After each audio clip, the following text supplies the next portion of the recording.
Hi, if you were just joining me and lost me, we were having some technical issues. We'll try again. So we are doing what I'm calling a hip mobility challenge today. This is a short sequence that you can use as a yoga flow or maybe part of a warm-up or cool down. And if it is something you enjoy, the challenge part is I encourage you to maybe do it once a week or a few times a week and see if you can increase your stability. There's a little bit of a balance section, so maybe increase your stability within the balance. The strength is also so a little bit of endurance, muscular endurance as far as standing. And then we'll also have like a range of motion, a range of mobility of the hips. So you can perhaps set this up as a bit of a challenge to yourself to see if you can increase either your stability, your ability to balance, or your muscular endurance in case your leg is getting tired during that balance or any other portion, or your range of motion within your hip. So within this, I'm just on my, sorry, we're having,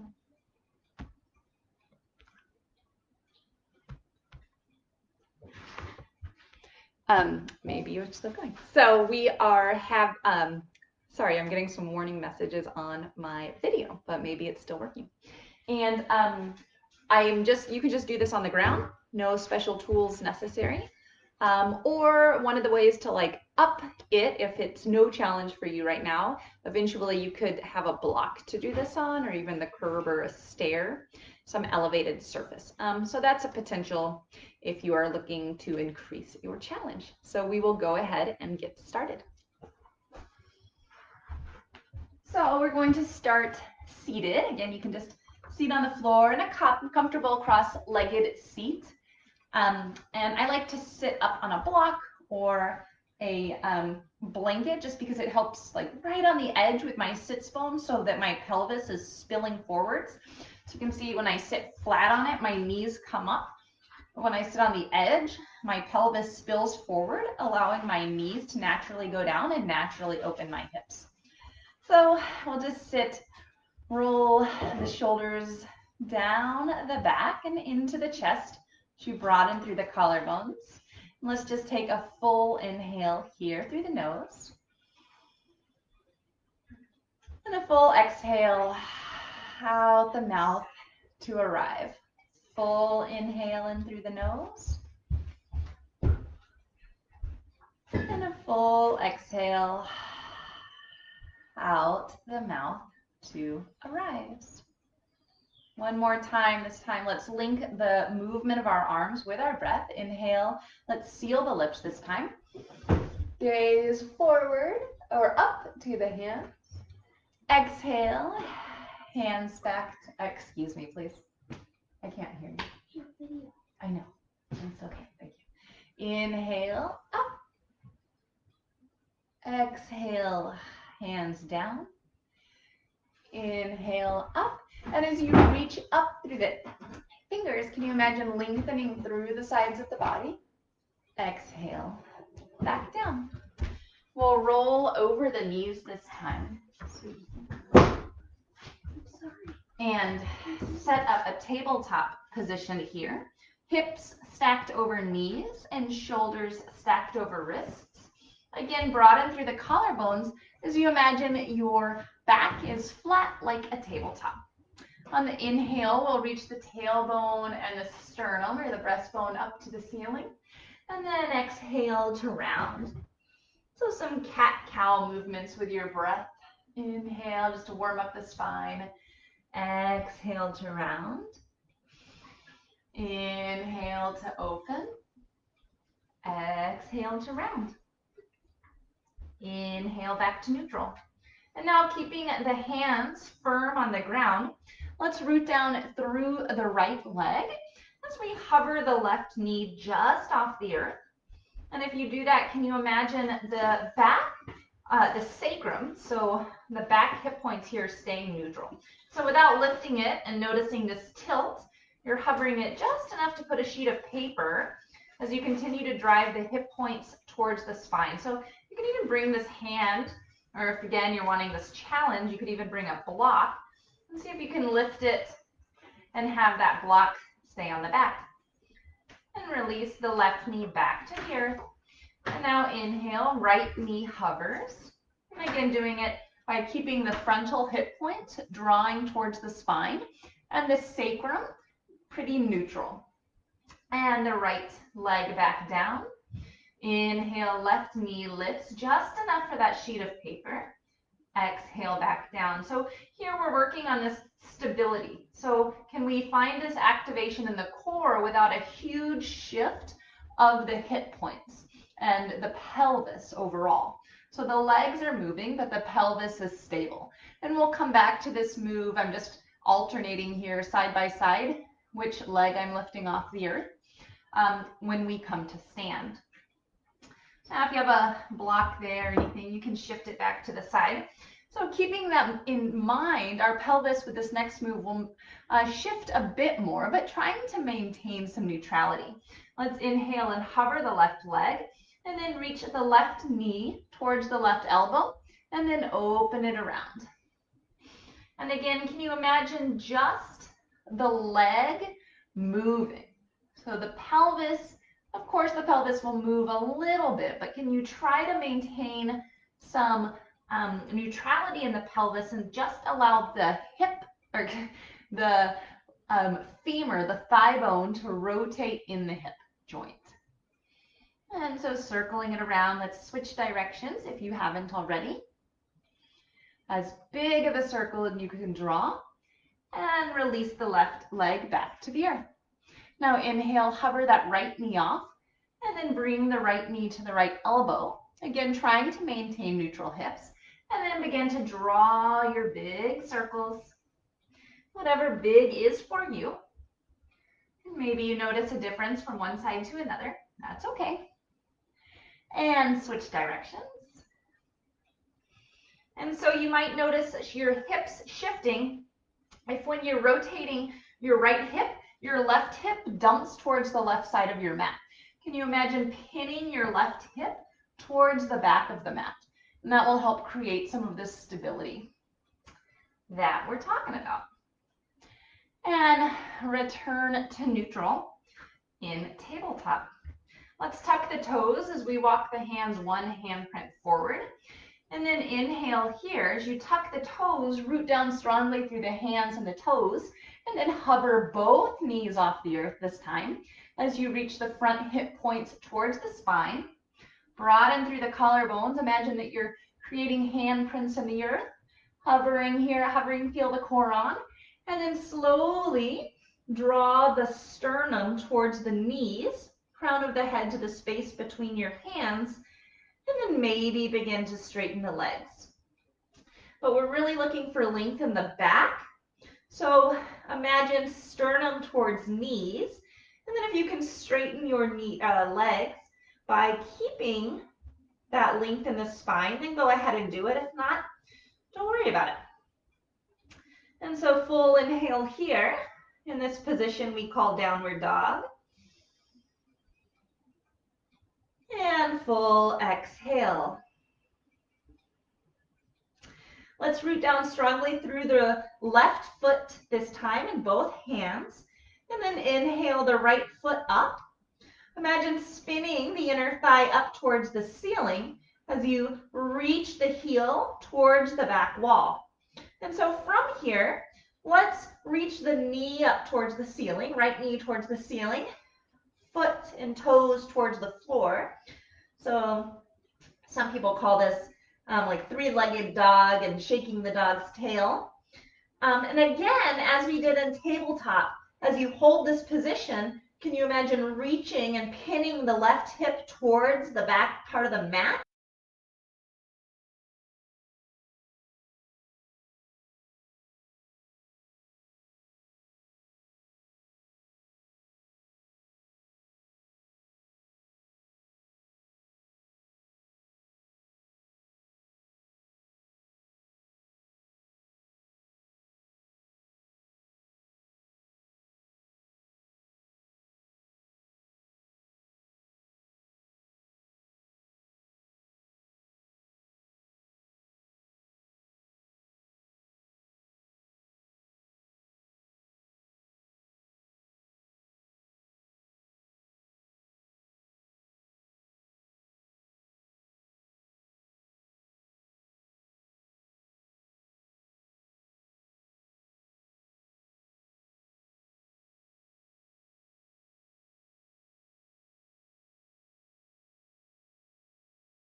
towards the back of the mat.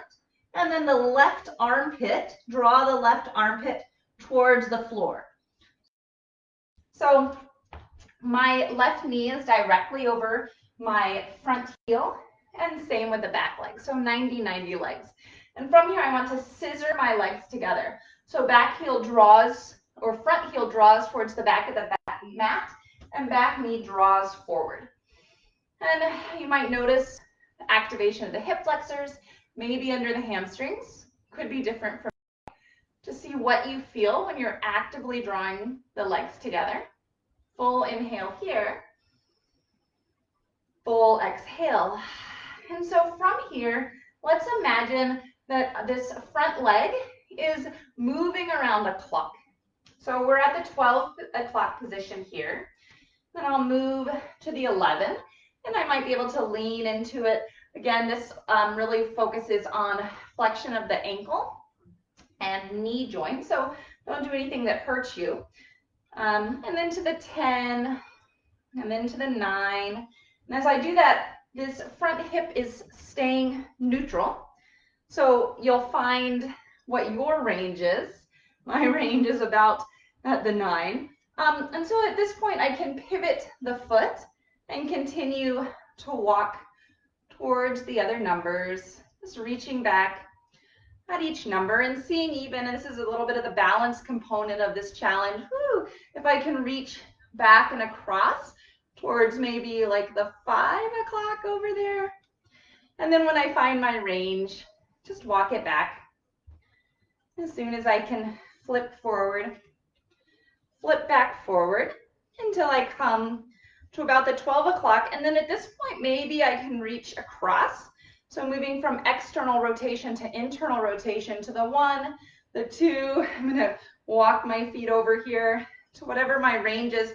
And I've noticed that my front hip is wanting to, my pelvis is wanting to move. So draw the pelvis back and know that that's my end range. So I want to work on stabilizing the pelvis. And then walk it back or maybe lift it, finding the balance here. So maybe you are just tick-tocking the legs until 12 o'clock and bring that leg back. And so now we will try this on the opposite leg. Bring this leg forward. Again, scissor the legs together. And now let's move to the 1 o'clock, to the 2, to the 3, to the 4. And then at this point, I'm noticing my pelvis is wanting to open up, not stay neutral. So I'll flip it to bring the pelvis back to neutral, and then just move with my foot. And maybe reach across. I can feel my pelvis moving a bit here with my stability. And come back around until I can flip forwards, move back towards each of the numbers, and cross forward.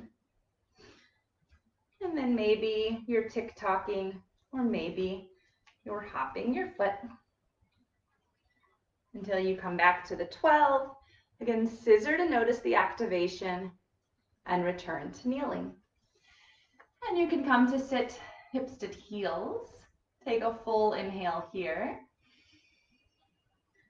Full exhale out of the nose. And from here, we'll just come up to stand. You can use a wall or a chair to come and bring the feet to neutral. So the focus is on the legs here. So I want you to be able to see the legs more than my head, but we'll have hands on the hips here. And we'll bring the inner arches parallel towards each other. And my feet are about hips width apart, so about 2 fists apart. Take a full inhale. Exhale to really sink your feet into the earth. Feel your foundation. Then let's go ahead and firm the quadricep muscles to the bone by lifting the kneecap. From here, let's root down strongly through the right foot and inhale to float the left heel. And so now I'm on the ball of my left foot, and now the toes. And float the knee up to what's comfortable for you. So we're aiming towards parallel to the earth here, but whatever you have today. And from here, we'll imagine again drawing those circles. So bringing the knee out, and I'm moving so much, I'm losing my balance. So bringing the knee out, just like we did in tabletop, and then back around, and then up. Inhale, exhale, inhale, up, and exhale. And then we'll switch directions. And so here, can you work to maintain your balance as you're moving this opposite leg, and then also some muscular endurance to hold this one-legged position. Return this foot to the earth. Inhale to float the left leg up. Again, working towards parallel, whatever this there for you today. And then let's find our circles. Inhale and exhale. And reverse directions. And root this foot back into the earth, both legs parallel. From here, inhale, gaze up. Exhale, dive over the legs, forward fold. And from here, we're just coming back to the ground, whatever that is for you, deep bend in the legs to come down. And that is your hip mobility challenge. So there's the standing variation and the kneeling variation. So I would encourage you to do this, see if you can build some muscular stamina, endurance, as it does take some strength, but also to really see if you can, and also balance, even in the kneeling component. I think there's a lot of balance involved, but see if you can increase your range of motion each time. And thank you for practicing with me today. In yoga, we use the word namaste to say thank you. Namaste.